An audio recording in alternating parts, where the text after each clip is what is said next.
Salahuddin Ayyubi कौन थे? क्या आप जानते हैं कि इराक में पैदा होने वाले सलाहुद्दीन अय्यूबी ने ही बैतुल मुक़द्दस को फतह किया था? सलाहुद्दीन अय्यूबी ने ही दुनिया की सबसे आधुनिक सल्तनत की बुनियाद रखी थी। उनके जरिए स्थापित की गई अय्यूबी सल्तनत ने 100 सालों तक आधी दुनिया पर राज किया। इस सल्तनत की सरहदें मिस्र से लेकर सीरिया, तुर्की, यमन, हिजाज और अफ्रीका तक फैली हुई थी। इस्लामी इतिहास का हीरो। बहुत कम लोग जानते हैं कि सलाहुद्दीन अय्यूबी हाफिज़े कुरान भी थे। उन्होंने मात्र 15 साल की उम्र में ही कुरान हिफ्ज़ कर लिया था। सलाहुद्दीन अय्यूबी तकरीत में पैदा हुए थे। ये वही शहर था जहां बाद में सद्दाम हुसैन जैसा शेर पैदा हुआ। सलाहुद्दीन अय्यूबी को इस्लामी इतिहास का हीरो कहा जाता है। मुसलमान सलाहुद्दीन अय्यूबी को आज भी इज्जत की नज़रों से देखते हैं। दुनिया में सबसे अधिक अस्पतालों और स्कूलों का निर्माण करने वाला शासक सलाहुद्दीन अय्यूबी दुनिया का पहला हुक्मरान था जिसने सबसे ज़्यादा अस्पतालों और स्कूलों का निर्माण करवाया। उनके जरिए बनाए गए अस्पतालों में दुनिया के सबसे बेहतरीन डॉक्टर काम करते थे।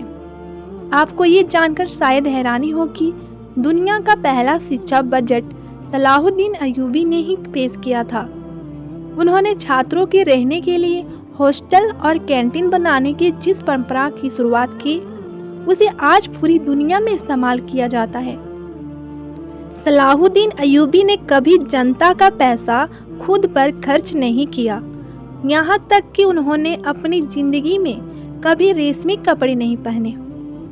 इतनी बड़ी सल्तनत का मालिक होने के बावजूद सुल्तान सलाहुद्दीन अय्यूबी ने अपनी पूरी जिंदगी एक टेंट में गुजार दी। सलाहुद्दीन अय्यूबी का न्याय। सुल्तान सलाहुद्दीन अय्यूबी को इतिहास का सबसे न्यायप्रिय बादशाह कहा जाता है। उनके दरबार में हर इंसान को आने की इजाज़त थी।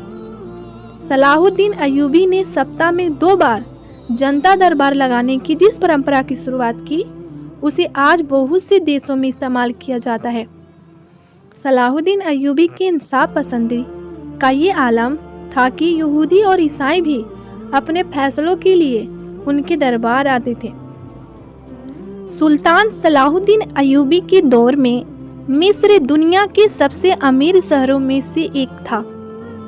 उनकी हुकूमत में काहिरा और दमिश्क के अस्पतालों में दुनिया भर से लोग इलाज के लिए आते थे। दुनिया के मशहूर वैज्ञानिक एडलॉर्ड ने साइंस की शिक्षा मिस्र में और सीरिया में ही हासिल की थी।